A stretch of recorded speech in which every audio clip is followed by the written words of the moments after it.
نحمده ونستعينه ونستغفره ونعوذ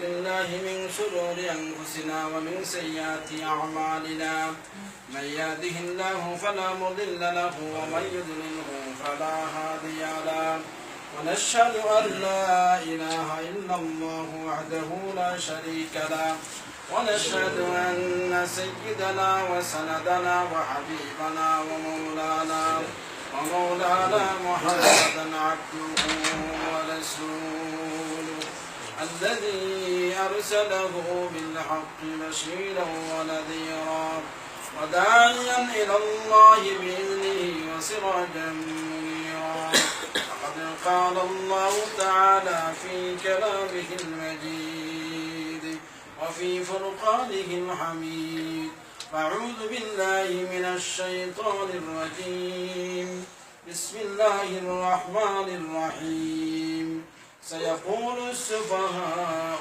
من الناس ما ولاهم عن قبلتهم التي كانوا عليها قل لله المشرق والمغرب يهدي من يشاء إلى صراط مستقيم আল্লাহ রাব্বুল আলামিনের দরবারে লাখো শুকরিয়ার মেহেরবানি যে আল্লাহ রাব্বুল আলামিন এই বিদেশেও আমাদেরকে সামান্য সময়ের জন্য হলেও কোরআনের খেদমতের জন্য, কোরআনকে শোনার জন্য, কোরআন বোঝার জন্য, কোরআন পড়ার জন্য, শিখার জন্য অল্প সময়ের জন্য হইলেও আল্লাহ তাআলা আমাদেরকে মঞ্জুর করেছেন, কবুল করেছেন। এজন্য আমরা সকলে আল্লাহর কাছে শুকরগুজার হই, বলি আলহামদুলিল্লাহ। মহান রাব্বুল আলামিন বলেন, লা ইন শাকারতুম লা আযীদান্নাকুম ওয়া লা ইন কাফারতুম ইন্না আযাবি লাশাদীদ। এরা দুনিয়ার মানুষ, তোমরা যদি আমি আল্লাহর শুকর আদায় করো তাহলে আমি আল্লাহ আমার নিয়ামতকে আরো বাড়াই দিব, আর যদি কুফরি করো তাহলে ইন্না আযাবি লাশাদীদ, আমার ভয়ঙ্কর শাস্তির জন্য তোমরা ইন্তজার করো। এই এলাকাতে হাজার হাজার বাংলাদেশি মুসলমান ভাই বসবাস করে। এই হাজার হাজার মুসলমান ভাইদের কাছ থেকে বাছাই করে করে এই গোটা কয়েকজনকে কোরআনের কথা বলার জন্য, কোরআন শেখার জন্য আল্লাহ রাব্বুল আলামিন বাছাই করে করে জমা করে দিয়েছেন। আল্লাহর দরবারে আবার বলি আমরা আলহামদুলিল্লাহ। এই কোরআন আল্লাহ রাব্বুল আলামিন দুনিয়াতে পাঠিয়েছেন মানুষের হেদায়েতের জন্য, তার সাথে দিয়েছেন একজন পয়গম্বর আর নবী। অত্যন্ত দুঃখজনক হলেও সত্য, মানুষের এই আল্লাহ যে কোরআন পাঠিয়েছেন মানুষের হেদায়েতের জন্য, মানুষের কোরআন মানে, কিন্তু কোরআনের সাথে যে নবী পাঠিয়েছেন, নবীর যুগেও কিছু মানুষ ছিল ওরা কোরআন মানত, নবী মানত না। এখন কি বলেন, নবীর যুগে যদি কোরআন মানে, নবী না মানে, তাহলে কি সে পুরাপুরি মুসলমান হইতে পারবে? আচ্ছা, নবীর যুগে নবী না মানলে পারবে না। যেই যুগে নবী নাই সেই যুগে আছেন নাইবে রাসূল, সেই যুগে আছেন হক্কানি উলামায়ে কেরাম। নবীর যুগে যদি কেউ কোরআন মানে, হাদিস মানে, আমলও করে, নামাজও পড়ে, কিন্তু নবীরে মানে না, সে মুসলমান হইতে পারবে? যেই যুগে নবী নাই সেই যুগে আছেন নাইবে নবী। এখন কোরআনকে ইজ্জত করে, হায় রে কোরআন রে, ওই লোকেরা জ্বালাইয়া ফালাইলো আগুন দিয়া, কোরআনকে অপমান করলো, বেচারা কান্দাকাটি করতেছে। কিন্তু কোরআনের যে ধারক আর বাহক নাইবে নবী হক্কানি উলামায়ে কেরাম, তাদের সবাইকে জেলে আবদ্ধ করে দিল, তাদের কথা মানে না, তাদেরকে গালাগালি করে, তাদের সাথে দুশ্মনী মনোভাব রাখে।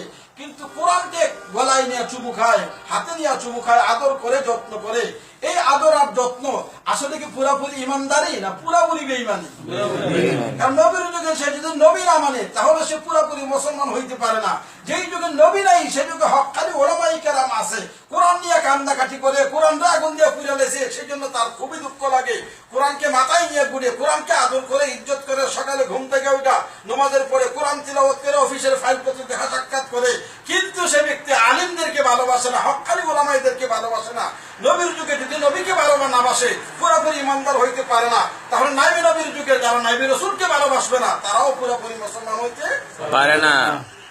ঠিক। অনেকে বলে বাংলাদেশে নয়, অল পৃথিবীতে ইসলামী আইন কায়েম হয় না কি জন্য, কোরআনী আইন প্রতিষ্ঠা হয় না কি জন্য? আমি অনেক সময় বলি এই জন্যই হয় না যে দুঃখজনক হইলেও সত্য, মানুষও কোরআন মানে, কোরআনকে ইজ্জত করে, কোরআন তিলাওয়াত করে, কোরআন দিয়ে তাবিজ গ্রহণ করে, কোরআন পড়ে ফু দিলে ওই পানি খাইয়া তার অসুস্থতা সুস্থ হয়ে যায়, কোরআনটাকে আদর করে ইজ্জত করে, কিন্তু কোরআনের ধারক আর বাহক ওলামা ওলামায়ে কেরাম তাদেরকে আদর আর ইজ্জত না করার কারণেই আজকে বাংলাদেশ সহ গোটা পৃথিবীতে কোরআনী আইন প্রতিষ্ঠা হয় না। ঠিক। এক হুজুরে বলছে ছাত্রকে, তুই ভালো করে কিতাব দেখিস, পরীক্ষার মাত্র বাকি আছে আর কয়দিন, সপ্তাহখানি, ভালো করে কিতাব দেখিস। ওই বেচারা কিতাব দেখবে। হুজুরে বলছে কিতাব দেখার জন্য, হুজুরের কথাও মান্য করা যায়, সুন্দর করে কিতাবগুলিকে রশি দিয়া বাইন্দা উপরে লটকাইছে, লটকাইয়া শুয়ে শুয়ে খালি ওইদিকে চায়। আর হুজুরে কইছে কিতাব দেখতাম, পরীক্ষা ফেল করি কেমনি, এবার দেখতেছাম, ঘুমাবো না, 3.5 রাত কিতাবের পেছাইয়া থাকবো। এমন দেখা দেখছে, দেখতে দেখতে পরীক্ষা যখন গেছে একটাও পারলাম, পুরোপুরি ফেল। হুজুরে কই, কিরে তোরে তো ওয়াজ করলাম কিতাব দেখালে, হুজুর আপনি ওয়াজ করছেন, আমিও তো ওয়াজ মানছি, কিতাবও দেখছি, ফেল করলাম কেন এটা তো করতে পারি না। আচ্ছা মনে করেন তার কিতাব দেখা এইভাবে দেখার কথা হুজুরে বলছিল, যেভাবে দেখার কথা বলে নাই, যেইভাবে দেখার কথা বলছিল সেইভাবে দেখে নাই।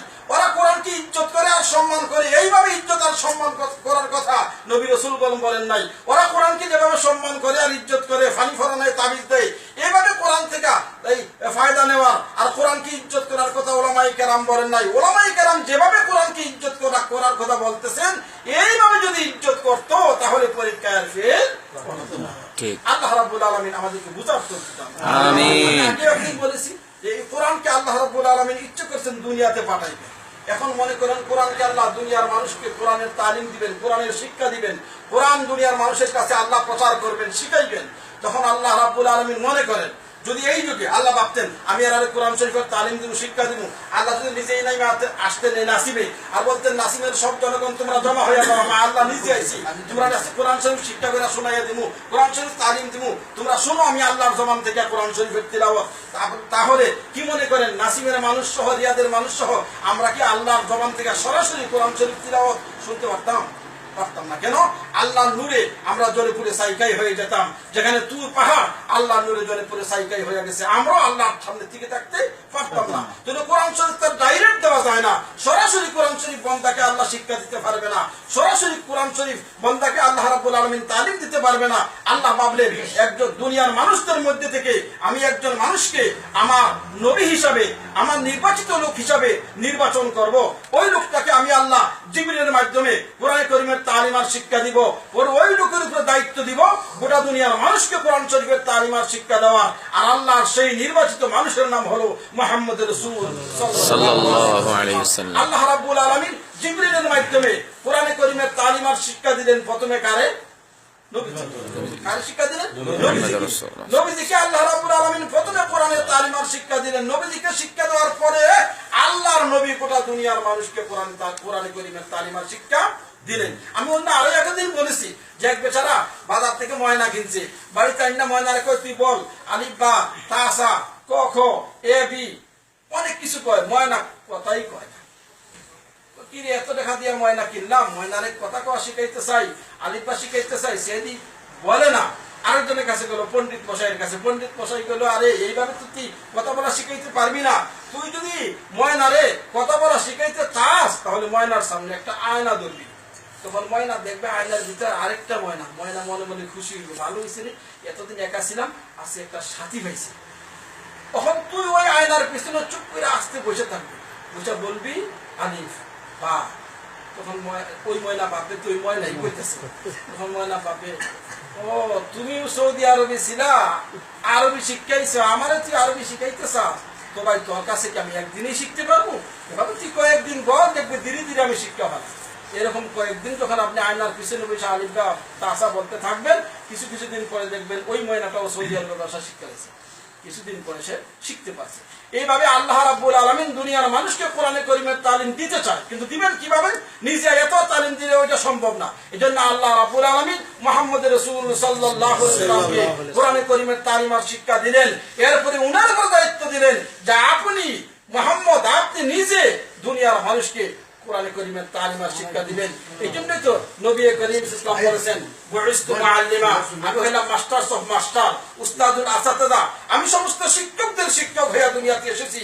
তোমাদেরকে কোরআন কারীমের তালিম দেওয়ার জন্য আইছি, তোমাদেরকে কোরআন কারীমের শিক্ষা দেওয়ার জন্য আইছি, তোমাদেরকে দ্বীন শিক্ষা করার জন্য আইছি। যেই যুগে নবী আছেন সেই যুগে নবী শিক্ষা দিবেন, যেই যুগে নবী নাই সেই যুগে নবী রাসূলরা শিক্ষা দিবেন, হক্কানি উলামায়ে কেরাম শিক্ষা দিবেন, না বড় বড় প্রফেসররা শিক্ষা দিবেন। কি মনে করেন? এখন মানুষ ইসলামের ব্যাখ্যা দেয়, আলিম ওলামারা ব্যাখ্যা দিলে ওইটা মানে না। বড় বড় প্রফেসর, বড় বড় ডক্টর, আর ডাক্তার যারা আছে, ডাক্তার মন দিয়েই শুনে। কিন্তু আলিম ওলামা, হক্কানি আলিমরা যখন ইসলামের ব্যাখ্যা দেয় তখন আর মন দিয়া শুনে না। অথচ আলিমদের ব্যাখ্যা মন দিয়া শোনা দরকার ছিল, ডাক্তারদের ব্যাখ্যা নয়, উকিলদের ব্যাখ্যা নয়, প্রফেসরদের ব্যাখ্যা নয়। ওলামাই কেরাম হইলেন নায়েবে রাসূল, ওরা ইসলামের ব্যাখ্যা দিবে। ডাক্তাররা ইসলামের ব্যাখ্যা দেওয়ার অধিকারও তো তাদের নাই, এটা হলো অনধিকার হস্তক্ষেপ। ইসলামের ব্যাখ্যা দিবে ডাক্তার নয়, ইসলামের ব্যাখ্যা দিবে যারা হক্কানি ওলামাই কেরাম, তারা জাতির সামনে ইসলামের ব্যাখ্যা পেশ করবে। আল্লাহ রাব্বুল আলামিন কোরআনে কারীম তালিম দেওয়ার জন্য, কোরআনে কারীম নবী করিম সাল্লাল্লাহু আলাইহি ওয়াসাল্লামকে শিক্ষা দেওয়ার জন্য পাঠাইলেন জিবরাইল আলাইহিস সালাতু ওয়াস সালামকে। আমি 2-3 মিনিটের কথাগুলি বলেই আমি সরাসরি তাফসীরে হাত দেওয়ার চেষ্টা করব। ওমা তৌফিকি ইল্লা বিল্লাহ। জিবরিল আলাইহিস সালাতু ওয়াস সালাম হেরা পর্বতের গুহায় হাজির হইয়া গেলেন। দেখলেন হেরা পর্বতের গুহায় আল্লাহর নবী বসে আছেন। হযরত জিবরিল আলাইহিস সালাতু ওয়াস সালাম হাজির হইয়া বললেন, বুখারী শরীফের রওয়ায়াত, ইকরা ইয়া মুহাম্মদ, ও মুহাম্মদ তুমি কোরআন শরীফ পড়ো। নবীজি বললেন, মা আমি কারিন, আমি তো জীবনে স্কুলে পড়ি নাই, মাদ্রাসাতেও যাই নাই, কোনোদিন কোনো কলেজে পড়ি নাই, শিক্ষকের কাছেও পড়ি নাই, মসজিদের মক্তবেও যাই নাই, লেখাপড়া আমার কাজ না, আমি তো ছাত্র নই, এবার তুমি বলতেছো পড়ার জন্য। মা নবী কারিন, আমি তো পড়া জানি না। বুখারী শরীফের রওয়ায়াত, ফাকাতানি মাররাতান আও সালাসা মাররা। হযরত জিবরাইল 2 হাত দিয়া জড়িয়ে ধরলেন নবীজিকে, 2টা চাপ দিলেন। ফাকাতানি মাররাতান আও সালাসা মাররা, 2টা চাপ দিলেন অথবা 3টা চাপ দিলেন। চাপ দেওয়ার পরে বললেন, ইকরা ইয়া মুহাম্মদ, ও মুহাম্মদ এইবার তুমি কোরআন শরীফ পড়ো। রাসূল বললেন, তাহলে বলো তো আমি কি পড়বো? চাপ দেওয়ার আগে বললেন পড়া জানি না, আর চাপ দেওয়ার পরে বলতেছেন কি বলো পড়বো, আমি পড়তে রাজি আছি। এবার জিবরিল আলাইহিস সালাতু ওয়াস সালাম পড়তেছেন কোরআন শরীফের আয়াত। জিবরিলের সাথে সাথে আল্লাহর নবী না পারে আগে পড়ে ফেলতে চায় কোরআন শরীফের আয়াত মুখস্থ করার জন্য। আল্লাহর নবী পেরেশান হইছেন, তাড়াহুড়া করতেছেন, ঠোঁট দুইটা মনে করেন নাড়াইতেছেন, মনে করছেন পরে হয়তো আমি ভুলে যাব, জিবরাইল চলে যাবে, আমি হয়তো পড়তে পারবো না, বারবার ঠোঁট দুইটা নাড়াইতেছেন। আল্লাহ রাব্বুল আলামিন তার বন্ধুর দিকে তাকায়া, আল্লাহ রাব্বুল আলামিন তার হাবিবের দিকে তাকায়া, আল্লাহর মায়া লেগে গেছে, দয়া লেগে গেছে। আল্লাহ আয়াত নাযিল করে দিলেন, লা তুহাররিকি বিহি লিসানাকা লিতা'জালা বিহি ইন্না আলাইনা জামআহু ওয়া কুরআনা। হে আমার বন্ধু মুহাম্মদ নবী সাল্লাল্লাহু আলাইহি ওয়াসাল্লাম, কোরআন শরীফের আয়াত মুখস্থ করার জন্য আপনি পেরেশান হইবেন না, চুলগুলা কোনো কোনো নামতে হবে না, ছাত্রের মতো জপতে হবে না।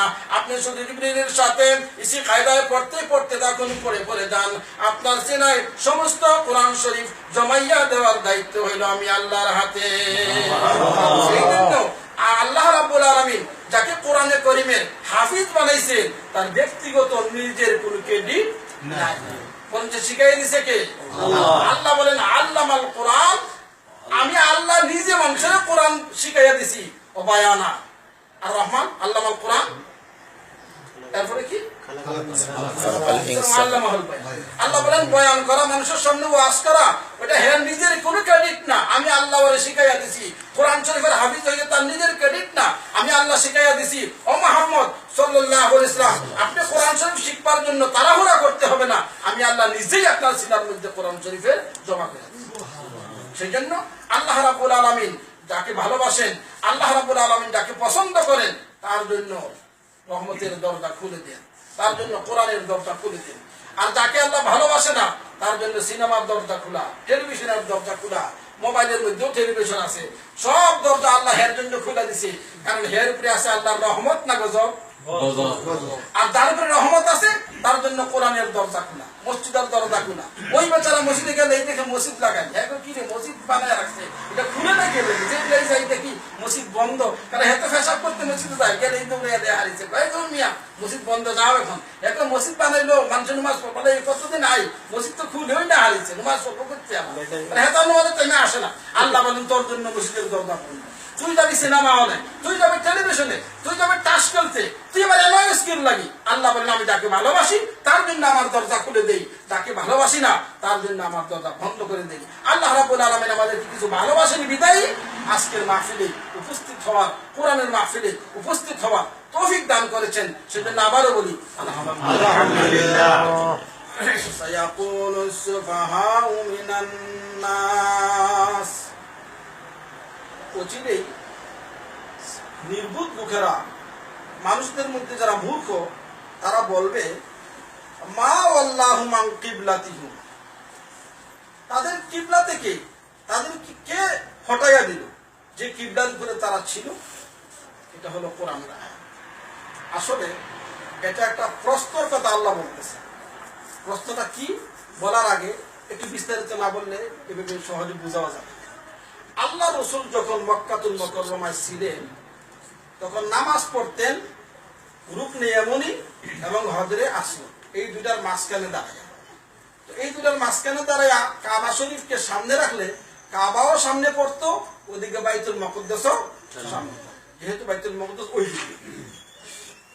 এরকম নামাজ পড়বে। যখন আল্লাহর নবী এখান থেকে চলে যাবেন, মক্কা থেকে হিজরত করে চলে গেলেন মদিনায়। মদিনায় যাওয়ার পরে ওইটা আর সম্ভব না। কাবাকেও সামনে রাখবে, বাইতুল মুকাদ্দাসকেও সামনে রাখবে, ওইটা সম্ভব না। কাবা ওইদিকে, বাইতুল মুকাদ্দাস তো ওইদিকে। তো ওইখানে যাওয়ার পরে আল্লাহর নবী নামাজ পড়লেন বাইতুল মুকাদ্দাসের দিকে মুখ করে। আর মক্কা থাকতে নামাজ পড়ছেন বাহ্যিক বাইতুল্লাহ শরীফের দিকে মুখ করে। একটু কঠিন ব্যাপার, এটা চিন্তা করে একটু বুঝতে হবে। ওয়াজের মধ্যে কিছু ওয়াজ আছে সহজ, কিছু ওয়াজ কঠিন। তো এটা একটু কঠিন। মক্কা থাকতে আল্লাহর নবী বাইতুল্লাহ শরীফের দিকে মুখ করলেন কেন? এই জন্যই করলেন, এই বাইতুল্লাহর ঘর বানানেওয়ালা ছিলেন ইব্রাহিম আলাইহিস সালাম আর ওনার ছেলে ইসমাঈল আলাইহিস সালাম। ওই দুইজনে ঘর বানাইবার পরে নামাজ যে পড়তেন এই বাইতুল্লাহকে সামনে নিয়েই তারা নামাজ পড়তেন, বাইতুল্লাহর কিবলা বানাইয়াই নামাজ পড়তেন। সেই হিসাবে আল্লাহর নবীও এভাবেই পড়ছেন। কিন্তু ঘটনাক্রমে বাইতুল মুকাদ্দাসের সামনে পড়ে গেছে, তো তার সমস্যাই নেই, একসাথে দুটোটাই হয়ে যাবে। কারণ ইহুদি আর নাসারা দ্বারা তারা বাইতুল মুকাদ্দাসের দিকে মুখ করে নামাজ পড়ে। ইব্রাহিমী যারা, ইব্রাহিম ইসলামকে যারা মানে, ওয়াহদানিয়ত মানে, ওরা আবার বাইতুল্লাহর দিকে মুখ করে নামাজ পড়ে। তো আল্লাহর নবী এই কাজ করার কারণে বাইতুল্লাহর দিকে মুখ হয়ে গেল, বাইতুল মুকাদ্দাসের দিকেও মুখ হয়ে গেল। যখন মদিনায় চলে গেলেন, এটা তো সম্ভব না, তখন আল্লাহর নবী বাইতুল মুকাদ্দাসের দিকে মুখ করে নামাজ পড়তে শুরু করলেন। বাইতুল মুকাদ্দাসের দিকে মুখ করলেন কেন? এই জন্য করলেন যে ওইখানে যে ইহুদি যারা ছিল মদিনাতে, বেশিরভাগই লোক ছিল ইহুদি, বেশিরভাগই ছিল ঈসাই, যারা বাইতুল মুকাদ্দাসের দিকে মুখ করে নামাজ পড়ত। এই জন্য তারাও খুশি হয়ে গেল, আর ওটা তো আল্লাহরই ঘর। এই জন্য আল্লাহর নবী, এরা যেহেতু আহলে কিতাব, তাদেরকে অনুসরণ করে, আহলে কিতাবকে অনুসরণ করে আল্লাহ নবী বাইতুল মুকাদ্দাসের দিকে মুখ করে নামাজ পড়তে শুরু করলেন। নামাজ পড়লেন 1 মাস, 2 মাস, 16, প্রায় 17 মাস, প্রায় 16 মাস, 15 হয়তো 17 মাস নামাজ পড়লেন আল্লাহর নবী বাইতুল মুকাদ্দাসের দিকে মুখ করে। কথাগুলো বুঝতে পারছেন? কিন্তু আল্লাহর নবীর মনের টান ছিল যে আমি বাইতুল্লাহর দিকে মুখ করে নামাজ পড়ি। কিন্তু মনের টান হইলেই কি ইসলাম হয়? না, আল্লাহর কাছ থেকে আসতে হয়। যদি মনের টানেই ইসলাম হয়ে যাইতো, তাহলে আল্লাহ নবী বলতেন আমার মন টানতাছে বাইতুল্লাহর দিকে মুখ করা, এটাও তো আল্লাহর ঘর, তো বাইতুল্লাহর দিকে মুখ কইলেই নামাজ পড়ি, মুখ ঘুরাই দেই বাইতুল্লাহর দিকে, পারতেন না? কিন্তু মনে টানলেই এটা ইসলাম হয় না। ইসলাম হইতে হইব আল্লাহর পক্ষ থেকে। এই জন্য আল্লাহ নবী দোয়া করতেছেন, আল্লাহ আমার মন টানতেছে বাইতুল্লাহর দিকে মুখ করে নামাজ পড়তাম, আল্লাহ তুমি জিবরিল পাঠাইয়া, ওহী পাঠাইয়া অনুমতি দোয়া করতেছেন, কিন্তু মুখ উনি ফিরায় না, আকাশের দিকে বারবার চাইতেছি। আমি যখন দোয়া করছি মনে হয় আসবে কি হুকুম নিয়া যে বাইতুল মুকাদ্দাসের দিকে মুখ করে নয়, বাইতুল্লাহর দিকেই মুখ করে নামাজ পড়ো, মনে হয় আসতেছে। বারবার আল্লাহ নবী আকাশের দিকে তাকায়। আর দেখবেন সাধারণত মনের যেটা টানে ওইটাই যে আমার মনে টানতেছে, আল্লাহ নবী দিয়া দিবে, মনে টানতেছে দিয়া দিবে, মনে টানতেছে দিয়ে দিবে। এই জন্য হচ্ছে আল্লাহ নবী মনও টানতেছে, দোয়াও করতেছে। এরকম করতে করতে হঠাৎ একদিন কিবলাতাইন মসজিদে, 2 কিবলার মসজিদ মদিনাতে, যারা আপনারা সবাই মদিনাতে আছে 2 কিবলার মসজিদ দুল কিবলাতাইন, এই মসজিদের মধ্যে আল্লাহর নবী ইমাম হইয়া সাহাবায়ে কেরাম পিছনে দাঁড়াইছে, আসরের নামাজ পড়তেছে। হঠাৎ জিবরিল আলাইহিস সালাতু ওয়াস সালাম উপস্থিত হয়ে গেছে, হুকুম করতেছে আল্লাহর নবী, আল্লাহ রাব্বুল আলামিন হুকুম করছেন আপনার কিবলা বাইতুল মুকাদ্দাস বদলাইয়া বাইতুল্লাহ শরীফকে করার নির্দেশ পাইতে দেরি হইছে, কিবলা বদলাইতে দেরি হয় না। সুবহানাল্লাহ। আল্লাহর নবী শুধু একা নয়, সাহাবীরাও সাথে সাথে বদলাই ফেলেছে। কিন্তু আমরাই এরকম হুকুম করলে, মনে করেন আমরা যদি সভাপতি সাহেব বলে মনে করেন মিটিং চলতেছে, ইসলামী দলের মিটিং, ইসলামী দলের সভাপতি যিনি হবে যদি ইসলামী দল হয়, এখন আমরা মনে করেন মিটিং করতেছি, সভাপতি সব হয়তো বলতেছেন আপনারা সবাই এখন উঠে দিকে চলে যান, যদি হঠাৎ করে চলে যাইতে দূরে যাবো না এরকম। কিন্তু সাহাবাই কেরাম এরকম ছিলেন না, ওরা ইচ্ছা করলে বলতে পারতেছে কি সারা জীবন নামাজ পড়তেছি ওইদিকে, এখন এই 2 রেখাত পয়লা আসছি, বাকি 2 রেখাত হেঁটে বিয়ে করতে কি বিষয় বুঝ জ্বালিয়ে আগে, এরকম ইচ্ছা করলে বলতে পারতেন না, কিন্তু ওনারা বুঝ জ্বালিয়ে সে কথা বলেন না। সভাপতি অর্ডার করলে অর্ডার, ওইখানে বুঝ জ্বালিয়ে কোনো সুযোগ নাই, বুঝার দাও নিয়ে তো বুঝবে, আল্লাহ নবী আছেন উনি বুঝবে, যেদিকে নবী আছে নবী বুঝবে, যেদিকে নবী নাই নবী রাসূল আছে উনি বুঝবে। সভাপতি যদি সত্যিকারের ইসলামী আন্দোলন হয়, সত্যিকারের যদি ইসলামী দল হয়, তাহলে ওই দলের সভাপতি যিনি আছে উনি বুঝবে, আমার বুঝার। কিন্তু আমাদের যুগে স্বাভাবিকত এরকম মানা হয় না। সবাই সব হুকুম দিল, দেখা যায় অনেক যুক্তি, অনেক তর্ক, হয়তো আমার দেমাগে ধরে না, এরকম কেল্লাই করলে কি বলছি এটা বুঝলাম না, আবার হঠাৎ করে কি হুকুম কি নির্দেশ, কিন্তু ওইটা সাহাবায়ে কেরাম করলেন না। যখন আল্লাহ নির্দেশ করছেন রাসূলকে, সাথে সাথে রাসূল মুখ ফিরিয়ে দিলেন বাইতুল মুকদ্দাস থেকে বাইতুল্লাহর দিকে, আর এই সাহাবীরাও বাকি 2 রাকাত পড়লেন ওই বাইতুল্লাহর দিকে। আবার বলেন সুবহানাল্লাহ। দেখেন তাদের কত অনুসরণ, তারা কত রাসূলকে ফলো করতেন, তারা কত মান্য করতেন। কিন্তু আমাদের সভাপতি, আমাদের ইসলামী দল করি হয়তো স্বাভাবিক, আমাদের সভাপতি সাহেব যদি এরকম বলে, আমরা কত যুক্তি, কত তর্ক, কত কিছু, তোমার আমার বুঝে না, আমার বুঝে আসলো না, আরে হঠাৎ করে কি হয়ে গেল, এরকম বলবে না? কিন্তু এটা মোটেই ঠিক না। যদি সত্যিকারের ইসলামী দল হয়, যদি ইসলামী দলের কেন্দ্রীয় নেতা যিনি হবেন, সভাপতি যিনি হবেন, উনি পাবে সেই মূল্য যেই মূল্য পাবে আল্লাহ। সত্যিকারের ইসলামী দল হয়, উনি যদি নবী রাসূল হয়। এই জন্য আমরা সর্ব ব্যাপারেই এখান থেকে শিখলাম কি, আমরা সর্ব ব্যাপারেই আমাদের মুরব্বী নবী রাসূল হক্কানি আলিম যিনি থাকবেন, উনি যে সময় নির্দেশ করবেন, আমার যুক্তি দরক আর না দরক, আমি সেটা কি করবো, ফলো করবো এবং মানবো, যেরকম সাহাবায়ে কেরাম মানছে। ওই খবরটা মসজিদে কুবাত গেছে ফজরের সময়, ওরা ভাইছে আসরের সময়, কুবাতে গেছে ফজরের সময়। কারণ ওই সময় তো মিডিয়ার এরকম যুগ ছিল না, মিডিয়া তো ছিল না যে হঠাৎ করে সবাই হেলোকে সংবাদ দিয়ে দিবে, এরকম ছিল না। তো ফজরের সময় গেছে ওই সংবাদ, ওই উনারা ফজরের নামাজে ছিল, ফজরের নামাজের সময় সংবাদ গেছে, নামাজে থাকতেই উনারা কি করছে, কিবলা বদলে যা বাইতুল্লাহর দিকে মুখ করে নামাজ পড়ছে।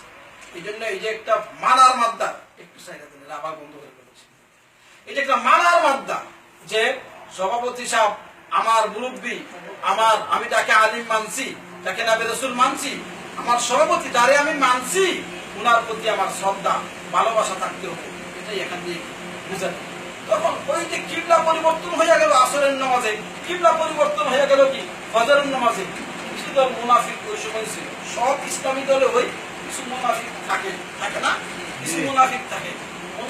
মুনাফিক মানে আমার মধ্যে এরকম পুরা তোমার একটা লাগাইয়া মনে করেন পানি থেকে লাগাইয়া, মুনাফিকের এইভাবেই থাকে। বুঝা রয়েছে মাশাআল্লাহ, টাইটেল পাস ডাবল টাইটেল ডিগ্রিও আছে মাশাআল্লাহ, কই বুঝে কি কইলো আমার বুঝে আসে না, মনে দেখা দিয়ে আমার তো বুঝে আসে না। ওই সময় ছিল কিছু মুনাফিক ছিল, আর কিছু কাফির তো আছেই। দেখা করে দেখছিস কি করলো, এতদিন নামাজ পড়লো বাইতুল্লাহর দিকে, আবার করলো বাইতুল মুকদ্দাস থেকে আরো ১৬-১৭ নামাজ পড়লো মুহাম্মদে, এখন দেখা যায় ওই দিক থেকে বলতে আবার বাইতুল্লাহর দিকে মুখ করলো, আবার কয়দিন পরে মনে এদিকেও করবো, দেখো কি কারবার লাগাইছে, এরকম একটা, এটা একটা ধর্ম হইলো। এগুলা কারা বলতেছে? মুনাফিক। মুনাফিক মানে কি? পুরাপুরি হুজুর, দেখতে পুরাপুরি কি একবারে ব্যস্ত না, বলেন যারা বড় এই সময় আলাপ আলোচনা শুরু করলো, আর বলতে শুরু করলো মুহাম্মদ কি আগে যে কিবলা দিকে ছিল এই কিবলা থেকে বদলাই আবার যেদিকে মুখ করলো, কারণ কি দরকার ছিল কি? আল্লাহ জবাব, এরা তো প্রশ্ন করলো, এটা আল্লাহ জবাব দিচ্ছেন, বল হে নবী আপনি মুনাফিকের গোষ্ঠী আর এই বেঈমানের গোষ্ঠীর বলতে দেন, লিল্লাহিল মাশরিকু ওয়াল মাগরিব, পূর্ব এবং পশ্চিম দিক আল্লাহর জন্য, পূর্ব দিকও আল্লাহ, পশ্চিম দিকও আল্লাহ। এতদিন তারা যেদিকে মুখ করে নামাজ পড়ছে এটাও আল্লাহরই, এখন যেদিকে মুখ করে নামাজ পড়ার জন্য বলছি এটা তো আমি আল্লাহরই। তো তোমরা আসে গেছে কি? আল্লাহ তো সব দিকেই আছে, ওইদিকেও আছে। আমি এতদিন বলছিলাম ওইদিকে মুখ করে নামাজ পড়ো, যেহেতু তো আল্লাহ আছে পড়ছি, এদিকে বলতেছি এদিকেও তো আল্লাহ আছে পড়ছি, তোমাদের অসুবিধাটা কোনটা?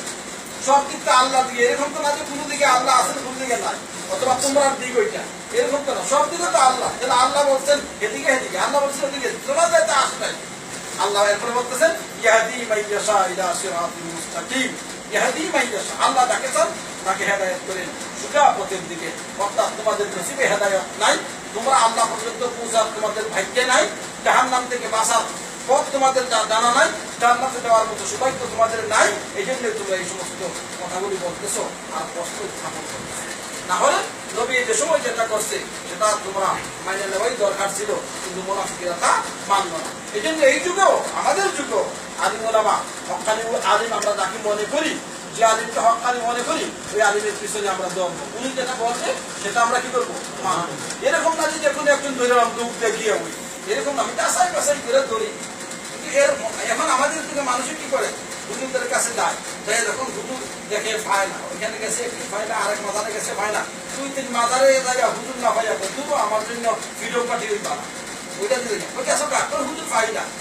আচ্ছা এক বেচারা মনে করেন আলু কিনতে গেছে, আলু এক বেটার আলু কত দিয়ে আলু কত দিলাম, দেখে আলু আলু ফসা, একটা ফসা আলু আছে, তোমার আলু ফসা, আর কেন গেছে ওইখানে গিয়ে দেখে আলু ফসা, আর কেন গেছে ওইখানে আলু ফসা, এই 3টা ফসা বাকি ভালো হয়। যখন দেখো দু আলু তো গেছে আলু আনার জন্য, আলু যখন ফসা হই আলু খেতে যাবো না, টমেটো তো গিয়া দেখছে আলু খাওয়া যায়নি, টমেটো খেতে গেছে গিয়া কেবে আলু আছে, আলু আছে মানে দূর নিয়ে আমাকে দূর তুমি আলু খাইবা করি, আলু খাইতে আলু খেতে দাও, এটা টমেটো এলাম। এই যেখানে হারাম মার্কেট যে সাইডে টমেটো খালি টমেটো, এই সাইডে আলু খালি আলু, কইবা আলু আছে দূর নিয়ে আলু কিনতে ওই মার্কেটে দাও, এই লাইনে আলু নেই, এই লাইনে সব টমেটো। বেচারা মানে না খালি টমেটোর দোকানে আলু খোঁজা, মনে করেন কেমন পর্যন্ত টমেটোর দোকানে আলু খোঁজাই আলু পাইবে, ওই বেচারা হুজুর মাজারে যাইয়া বিভিন্ন মানুষকে হুজুর খুঁজাইছে পায় না, ওখানে হুজুর না পাইয়া গেছে গা নাস্তিকদের কাছে, ওইখানে গেলে মনে করেন হুজুর পাওয়া যাইব। আলু হুজুরদের মধ্যে আলুর মধ্যে কিছু আলু ফসা থাকবে না, 2-1টা আলু ফসবে, হুজুরদের মধ্যেও কিছু ফসবই, হুজুরদের ফসবে না তা না, হুজুরদের মধ্যেও দেখবেন কি ফসবে, কিন্তু আমি বাছাই বাছাই করে ভালো আলুটা খুঁজে আনি, বাছাই বাছাই করে ভালো হুজুরকে খুঁজে আনি। আমি যদি মুসার রাগ পেরা টমেটোর খেতে চলে যাই তখন তো আলু আর নসিবে ঢুকবে না, এই জন্য হুজুর ভালো না দেখা দৌড় দিয়ে ছিলেও পারে জায়গা তখন তার হুজুর নসিবে আমার আসবে না। যেমন এই জন্য আমরা আলু ক্ষেতের মধ্যে আলু খুঁজাইতে হইব, এই হুজুরদের মধ্যেই হুজুর খোঁজাইয়া খোঁজাইয়া কোনজন বালা হুজুর আমাকে বের করতে হবে, আর তারপর আমি মেনে মেনে আমি কি করবো।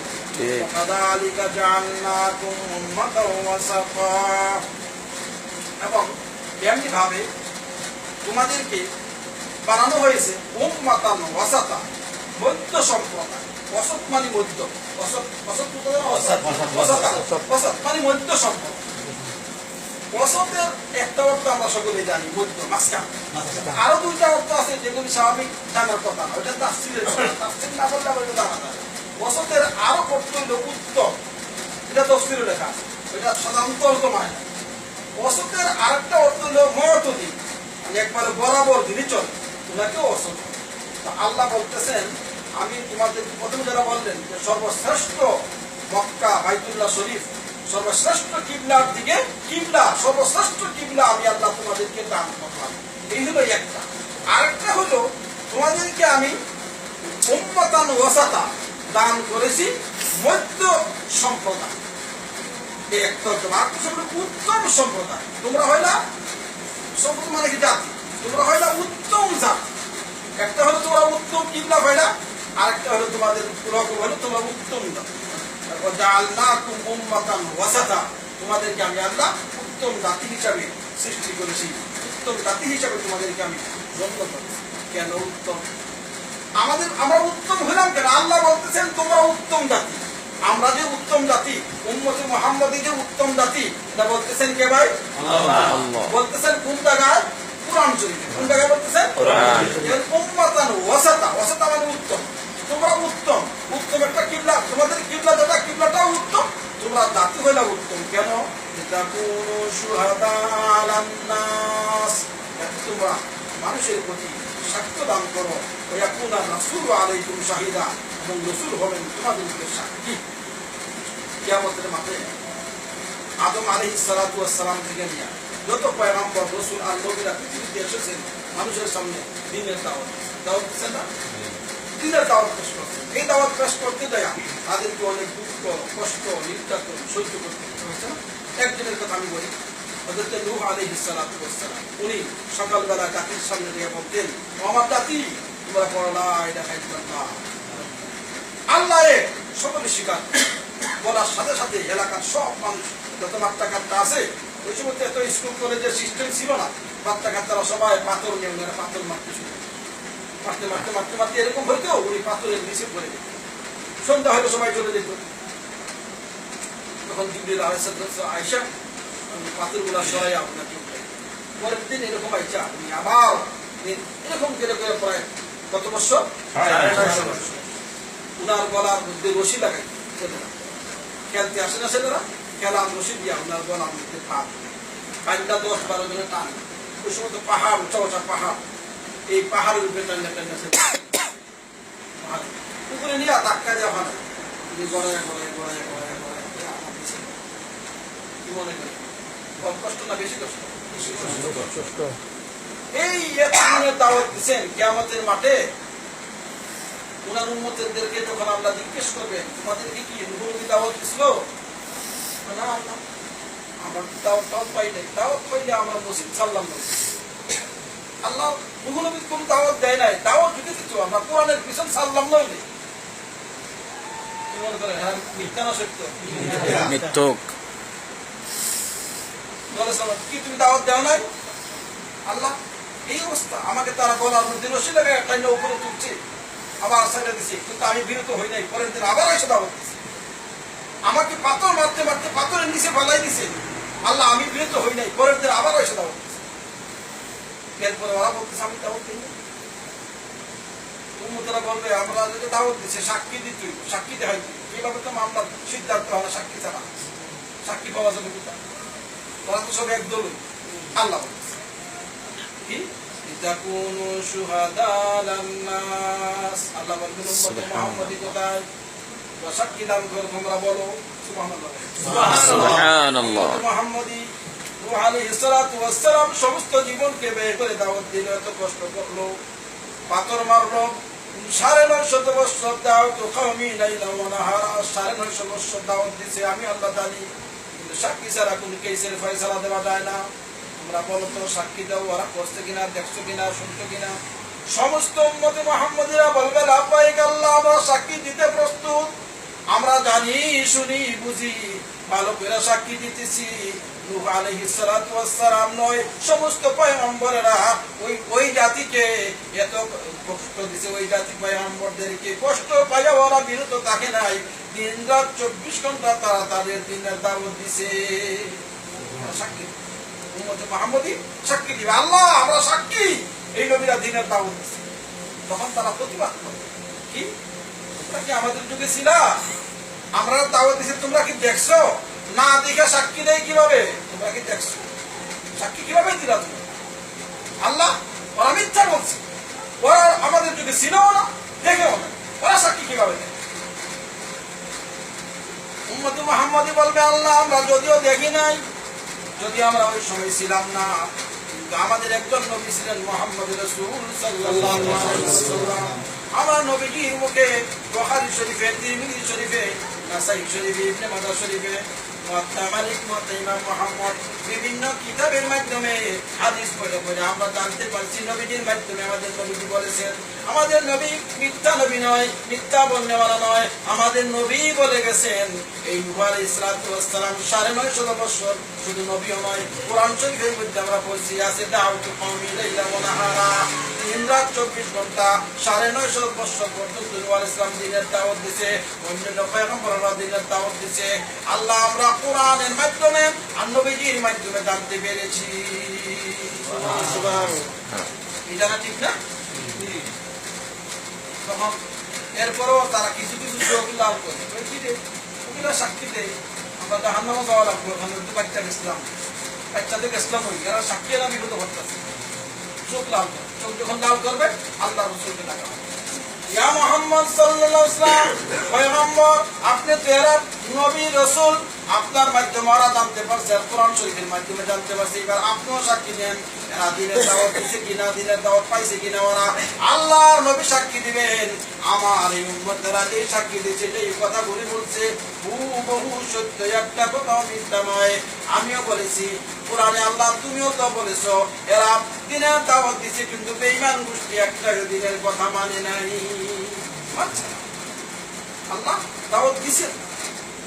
আমরা সাক্ষী দিব কিয়ামতের মাঠে সমস্ত নবীদের বিপক্ষে না পক্ষে। সাক্ষী মানুষ নেওয়া হয়, সাক্ষী নেওয়া হয় খারাপ মানুষের সাক্ষী না ভালো মানুষের সাক্ষী। সাক্ষী গ্রহণ হয় আদালতে, কার সাক্ষী? ভালো মানুষের। আল্লাহ বলতেছেন ওয়াসাতা, তোমরা হইলা অসৎ যতদিন, অর্থাৎ তোমাদের কোনো খুঁত নাই, তোমাদের কোনো দোষ নাই, তোমাদের কোনো আদালতে তোমাদের বিরুদ্ধে কোনো অন্যায় নাই, কোনো কেস নাই, তুমি আজকে কিয়ামতের ময়দানে তোমাদের সাক্ষী গ্রহণ করা হবে আর নেওয়া হবে। আল্লাহ বলে তোমাদেরকে দুইটা জিনিস দান করলাম, একটা হলো উত্তম কিবলা আর একটা হলো তোমরা উত্তম জাত। এই গেল কিবলার ব্যাপারে আল্লাহ কিবলা পরিবর্তনের কথা, আর ইহুদি আর মুনাফিকদের প্রশ্নের কথা আর তাদের কথা। এখন অন্য আরেকটা ঘটনা উল্লেখ করতেছে কিবলার ব্যাপারে। আল্লাহ বলতেছেন আমি তো ইচ্ছা করলে কিবলা পরিবর্তন না করলেও চলত, না করলে চলতো না, কারণ পূর্ব দিকে যে আল্লাহ, পশ্চিম দিকে তো সেই আল্লাহ, কিবলা একদিকে হইলেই তো সব দিকে তো আল্লাহ আছে। আল্লাহ বলেন কিবলা পরিবর্তন না করলেও চলে, কিন্তু করছি কি আল্লাহ কি দেখি কারা কারা আমার নবীর অনুসরণ করে আর কারা আমার নবীর অনুসরণ করে না। ইচ্ছে করলে আমি ভাবতাম কিবলা পরিবর্তন না করলেও, কিন্তু কেন পরিবর্তন করলাম? যে দেখি আমার নবীর অনুসরণ কারা করে। আল্লাহ ইচ্ছা করলে বলতে পারতেন ও মুসলমানেরা তোমরা ফজরের নামাজ এশার নামাজের সাথে ফইরা লাগবে, ইচ্ছা করলে পারতেন না? আল্লাহ কি পরিমাণ ক্ষতি হইতো এরকম বললে? কোন ক্ষতি হইতো? আল্লাহ বলতেন তোমরা এশার নামাজ তো পড়ো, এশার নামাজের সাথে ফজর নামাজ পড়ে এশার ফজরের সময় নাক তেল দিয়ে ঘুমাইবা, কত আরাম সুবিধা হয়ে গেল। আল্লাহ ইচ্ছে করলে পারতেন, কিন্তু আল্লাহ বলেন কেন করলাম না? আমি পরীক্ষা নিতেছি, দেখি ফজরের সময় আরামের ঘুম থুইয়া নিয়ে আমি আল্লাহ রসুলটা করতো আমি পরীক্ষা করতেছি। তাহলে তো আল্লাহ ফাঁকতেন ছিল। এখানে আল্লাহ বলেন আমি ফাঁকতাম বাইতুল মুকাদ্দাসে কিবলা রাখতাম, কিন্তু রাখলাম না কেন? যা আমি আসলে পরীক্ষা নিতে চাই যে কারা আমার নবীকে মানে আর কারা আমার নবীকে মানে। আল্লাহ ওয়ামা জাআলনাল কিবলাতাল্লাতী কুনতা আলাইহা, আপনি যে কিবলার উপরে ছিলেন সেই কিবলাকে আমি নির্ধারিত করেছি কেন? না আলামা, যাতে আমি জানতে পারি মাইয়াত্তাবিউর রাসূলা, কে রাসূলের অনুসরণ করে, মিম্মান ইয়ানকালিবু আলা আকিবাই, আর কে রাসূলের অনুসরণ করে না। নবীর পক্ষে কে আসে আর কে মুরতাদ হয়ে যায়, কে দাখিল হয়ে যায়, আমি এটা পরীক্ষা করার জন্য এই কিবলা পরিবর্তন করেছি। ওয়া ইন কানাত লাকাবীরাতান, এবং নিশ্চয় এটা অত্যন্ত একটা মশক্কত, কষ্টের ব্যাপার, মশক্কতের ব্যাপার, অন্তরের দিক দিয়ে মশক্কত। এতদিন এদিকে নামাজ পড়ছে, এখন এদিকে নামাজ পড়া, এটা অন্তরের দিক দিয়ে একটা বিরাট ব্যাপার। ইল্লা আলাল্লাযীনা হাদাল্লাহ, তবে সমস্ত মানুষ তাদেরকে আল্লাহ তাআলা হেদায়েত করেছেন, যাদেরকে আল্লাহ হেদায়েত করেছেন তাদের জন্য এটা কোনো ব্যাপারই না। ওমা কানাল্লাহু লিইউযিয়া ঈমানাকুম, এখন আরেকটা প্রশ্নের উত্তর দিতেছেন আল্লাহ যে এই যে 16 মাস আল্লাহর নবী মদিনাতে যাওয়ার পরে বাইতুল মুকাদ্দাস থেকে মুখ ফিরা নামাজ পড়লে, ওই সময় তো আরো কিছু সাহাবীরাও তো নামাজ পড়ছে। তখন ইহুদিরা বলতেছে, এখন মুনাফিকরা বলতেছে যে সমস্ত সাহাবীরা এই 16 মাসের ভিতরে ওই দিকে মুখ ফিরা নামাজ পড়ে পড়ে মইরা গেল গা দুনিয়ার থেকে, এরা কই যাবো? তো জাহান্নামে যাওয়া লাগবো, কারণ নামাজ তো বলিছে না, বা কিবলা হইলো ওই দিকে, এরা পড়ছে সেদিকে, অথবা মরে নাই হয়তো আছে। এখন আমরা এতদিন যে নামাজ পড়লাম এই 17 মাস বাইতুল মুকাদ্দাসে মুখ ফিরা, এখন কি ওই নামাজ কদা পড়তেইব না পড়তেইব না? যদি এটা কিবলা আসল কিবলা না হয় তাহলে তো কদা পড়ার দরকার। ওই সমস্ত প্রশ্ন তারা করতেছে। আল্লাহ তাআলা জবাব দিচ্ছেন যে আল্লাহ রাব্বুল আলামিন তোমাদের যে আগের নামাজ লিইউযিয়া ঈমানাকুম, ঈমানাকুম মানে সালাতাকুম, আল্লাহ তাআলা তোমাদের আগের যে নামাজ, যেই নামাজগুলো 16 মাস 17 মাস পড়ছো মসজিদে বাইতুল মুকাদ্দাসে মুখ ফিরা, ওই নামাজ তোমাদের নষ্ট হয় নাই। ওই নামাজ পুরাপুরি ঠিক আছে। আবার নামাজ দুয়ারাইও পড়তে হবে না, পজাও পড়তে হবে না। আর তারা ওই অবস্থায় মারা গেছে, ওইদিকে নামাজ পড়তে পড়তে মারা গেছে, এরা ঠিকই আছে, ইমানের সাথেই মারা গেছে, তাদের নামাজ পুরাপুরি নিয়েই মারা গেছে, তাদের নামাজের মধ্যে কোনো ভেজাল হয় নাই। ওই সময় আমি এইদিকে নামাজ পড়ার কথা বলছিলাম, ওইদিকে ওরা পড়ছে, এখন ওইদিকে নামাজ পড়ার কথা বলছি, এদিকে ওরা পড়বে। ওইটাও আমার দিক, এটাও আমার দিক, আমি যেটা নির্দেশ করছি, কারণ তোমরা হইলে আবেগ, আমি হইলাম মাবুদ, তোমরা আমার ইবাদত করবা, আমি যেদিকে মুখ করে নামাজ পড়ার জন্য বলছি সেদিকে মুখ করে তোমরা পড়বা, দিক তো সবাই আমার, এটা তোমাদের আর আসে না। এই প্রশ্নের উত্তরে আল্লাহ তাআলা দিলেন ইন্নাল্লাহা বিন-নাসি লারাউফুর রাহিম, নিশ্চয় আল্লাহ তাআলা মানুষের প্রতি অত্যন্ত স্নেহ আর রহমান। আল্লাহ তাআলা মানুষের প্রতি রহম করে, মানুষের প্রতি আল্লাহ তাআলা অত্যন্ত স্নেহ করে। এক বেচারা ডাক্তার সাহেবের কাছে গেছে, কে বলতেছে ডাক্তার সাহেব আমার দাঁত তো খুব বেদনা করে, ডাক্তারের ওষুধ দিয়েছে, বেদনা কমে না। পরের দিন আবার গেছে, ডাক্তার সাহেব আমার বেদনা কমে না, কি করতাম, ভালো ওষুধ দিয়েছে, কমে না। পরে ডাক্তার সাহেব আমার অবস্থা খারাপ, বেদনা তো কমে না, রাত্রে ঘুমাইতে পারি না, ওয়ার্কশপে কাজ করতে পারি না। ডাক্তার কয় তোমার আর হইব না, দাঁত খুললা ফালাইতে, কত রাজি আছি ফালাম। এবার ডাক্তার সাহেব সুন্দর করে ইঞ্জেকশন দিয়া দাঁত 3-4টা বড় রেস দিয়া টাইম না খুললা ফালাইছে। আচ্ছা কি মনে করেন ডাক্তারদের দাঁত ফালাইছে, ওইটা কি ডাক্তারে জুলুম করছে না রহম করছে? রহম করছে। জুলুম করলে তোমার লাঠি দিয়ে পিটাইতো, কি আমার দাঁত ফালাই দিবে ডাক্তার, তোমার দাঁত আগে ফালাবো, তাহলে জুলুম করে না, কি করছে? কিন্তু বাহ্যিক 3টা দাঁত ফালাইবে, বাহ্যিক জুলুম না, এটা ওটা দাঁত ফালাই দিছে। আচ্ছা দাঁত তো ফালাইছে, আরেক বেচারা চোখ বেদনা করে, চোখে ব্যথা, ডাক্তার সাহেব আমার ওষুধ দেন না, তো ডাক্তার সাহেব ওষুধ দিচ্ছে, বেদনা কমে না, চোখের বেদনা কত ডেন্ডার বুঝে নেই। আরেকদিন গেছে, তাও আরেকদিন গেছে, ডাক্তার সাহেব তোমার চোখ এটা খুলটা ফালাই নতুন চোখ লাগাইছে, বেচারা অসহায়। এবার ডাক্তারের চিপ করে শোয়া ফ্রেন্স মিডিয়া টাইম না ছিড়া চোখ ফালাইছে। আচ্ছা মনে করেন এখন ডাক্তারে আসলে কি জুলুম করছে না রহমই করছে? যদি জুলুম করতো ফেলা পিটাই তো, আর টাকাও তো দিত না, জুলুম করলে আবার টাকাও দিয়ে আসে, রহম করছে। এছাড়া ডাক্তারে আমার খুব রহম করছে, দাঁত ফালাইছে এটাও কয় রহম, চোখ খুলটা দিছে এটাও কয় রহম। আরেক বেচারা আর এটা বলি শেষ, এটা পাওয়ার মধ্যে মনে করেন ফসায় ধরছে, ডাক্তারের কাছে গেছে ওষুধ দিয়েছে কমে না, আরেকদিন গেছে কয় ভাই তোমার পাওয়া ওষুধ দিয়েছি কাজ হবো না, তোমার যে ডায়াবেটিস এই জন্য তোমার পাওয়ার দিকটা কাটতে ফেলাইছে, তাড়াতাড়ি ফেলা, টাকাও দেন তাও দিব, টাকা টোকা দিয়া ডাক্তারে পাওয়া কাটতে ফেলাইছে। কি মনে করেন ডাক্তারে কি এটা জুলুম করলো না রহম করলো? জুলুম করলে তো টাকা দিত না, আরো মারামারি করতে বেচারে।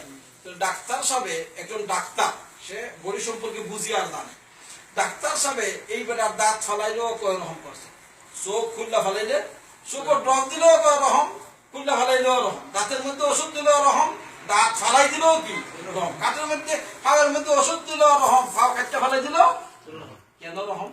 একই করছে ডাক্তার সাহেব যা করবে আমার ভালোর জন্য, আর অন্তরে একথা কি বসাইছে ডাক্তার সাহেব। কারণ অনেকের ফাও কাটলে ফলে মারাও যায়, আমাদের এখানে মারা গেল, এটা কি ডায়াবেটিস ছিল,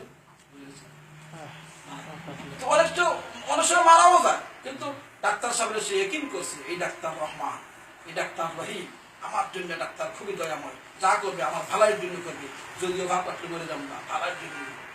তাহলে তার অন্তরের মধ্যে বসাই দিছে ডাক্তার তার জন্য দয়াময়, অন্তরে বসাই দিছে, এই জন্য ড্রপ দিল রহম, চোখ খুললে ফালাই দিল রহম, ওষুধ দিল রহম, দাঁত টান্ডা ফালাই দিল রহম, পাও ওষুধ দিল ব্যান্ডেজ দিল রহম, পাও কাটতে ফালাই দিল রহম, যে তার অন্তর কি বসাই দিছে। এরকম বান্দা যখন আল্লাহর ব্যাপারে বান্দা যখন আল্লাহকে রহমান একই করবে, তার অন্তরে বসাই দিবে যে আল্লাহ আমার রহমান, আল্লাহ আমার মায়া করবে, আল্লাহ আমার দয়া করবে, আল্লাহ আমার খারাপ করবে না, আল্লাহ যা করবে আমার ভালোর জন্য করবে। যখন আল্লাহকে রহমান আর রহিম তার অন্তরে বসাই দিতে পারবে, তখন আল্লাহর পক্ষ থেকে গজবাইলেও কি করবে, সে আমার ভালোর জন্য করা হয়েছে। আল্লাহ যখন তার গরুটা মাইরে লাগবো, তখন সে কি করবো, আমার ভালোর জন্য করা আল্লাহ তারা করছে। তার যখন বেতন আটকে দেবে, তখন আল্লাহ বলবে সে বলবে আমার ভালোর জন্যই করা হয়েছে এটা। যখন তার অসুস্থ, আল্লাহ বেমার দিচ্ছে আমার ভালোর জন্যই, আল্লাহ আবার যখন তার সুস্থ হইবে, তখন সে কি করবে, আল্লাহ আমার সুস্থ রাখছে আমার ভালোর জন্যই। অর্থাৎ যখন ডাক্তার সে পুরা রহমান একই করে নিছে, এই জন্য ডাক্তারের যা করে সেটাই কি রহমত। এইভাবে আল্লাহকে যখন বন্দা একই করবে যে আল্লাহ, আল্লাহর নাম রহমান, আল্লাহর নাম রহিম, তখন আল্লাহর পক্ষ থেকে যত আযাব আসুক, যত গজব আসুক, যত মুসিবত তার উপরে আসুক, সে মনে করবে আমার ভালোর জন্য কি করা হইতেছে। এটাই বলা হইতেছে আল্লাহ ইন্নাল্লাহ রাউফুর রহিম, আল্লাহ অত্যন্ত রাউফ, আল্লাহ অত্যন্ত দয়াময়, আল্লাহ অত্যন্ত রহমান। সেজন্য আমাদের অন্তরের মধ্যে বসাই দিতে হইবে যে আল্লাহ আমার রহমান। আমাদের অন্তর কি, ডাক্তারের কথা তো কেউ ওয়াজ করানো লাগে না, ওইটা নিজে নিজেই বসে বসে অন্তর, এটা নতুন করে বসার দরকার নাই। যে ডাক্তার আমার রহমান, ডাক্তার আমার রহিম, বিসমিল্লাহির রহমানির রহিম। আমরা আল্লাহর কথা বলতেছি, মনে মনে করতেছি কে ডাক্তারই আমার কি রহিম। আসলে আমি অন্তরে বসাই দিতে হবে ডাক্তার আমার রহমান নয়, ডাক্তার আমার রহিম নয়, আমার রহিম আল্লাহ। অন্তরে বসাই দিলে যত আযাব আর গজব আর মুসিবত আমার উপরে আসবে, সবসময় বলবো আমি কি আমার ভালোর জন্যই করা হয়েছে। আমার ছেলে মারা গেছে আমার ভালোর জন্য করা হয়েছে, আমার মেয়ে মারা গেছে ভালোর জন্য, আমাকে আল্লাহ ছেলে দান করছে আমার ভালোর জন্য, আমাকে মেয়ে দান করছে আমার ভালোর জন্য, আমার কিছুই দেয় নাই আমার ভালোর জন্য। এই জন্য আমার অন্তরে বসাই দিতে হবে যে আল্লাহ আপনার রহমান এবং রহিম। ইন্নাল্লাহা বিন-নাসি লারাউফুর রাহিম। নিশ্চয় আল্লাহ তাআলা তার বান্দার প্রতি রহমান এবং রহিম। এখানেই থাকুন, আজকে এখানেই থাকুন, ইনশাআল্লাহ আগামীতে বাকিটা পুরো আর কিবলার ব্যাপারে আর কিছু কথা রয়ে গেছে। তো আমরা কোরআন শরীফ বুঝবো এবং পড়বো, কোরআনের মাহফিলে আসবো, আসলে আমাদের কি মনে করেন ক্ষতি না লাভ? এই লাভটা দেখা যায় না, বাহ্যিক একটু দেখা যায় না, কোন এক সময় কাজে লাগবে, কোন এক সময় দেখায় পড়বে, কিন্তু ওই সময় দেখায় পড়লে আর ফিরাতে আসা যাবে না। যে যদি ওই সময় আমরা বুঝতাম যে কি লাভ, ওই সময় যে বুঝবো, যদি ওই সময় পুরাপুরি যে সময় আমরা বুঝবো, তখন বলবো আল্লাহ আমার দুনিয়া আবার ফিরাইয়া দেও, আমি তাফসীরের মাহফিলে যাব, কোরআনের মাহফিলে যাবো, ওয়াজ শুনবো, আল্লাহ আমার আবার ফিরাইয়া দাও। আল্লাহ বলবেন ফিরাইয়া দেওয়ার আর সুযোগ নাই। যখন বুঝে আসবে তখন কিন্তু এখানে আসার আর সুযোগ হবে না। এখন সুযোগ আছে কিন্তু বুঝতেছি না, এখন বুঝতেছি না, সুযোগ আছে। যে সময় আমরা বুঝবো কিন্তু তখন সুযোগ আর থাকবে না। এই জন্য আমরা আল্লাহ যখন বসাইছে, নবী করিম সাল্লাল্লাহু আলাইহি ওয়াসাল্লাম বলেন মাসতামা কওমুন ফি বাইতিন মিন বুয়ুতিল্লাহ ইয়াতলু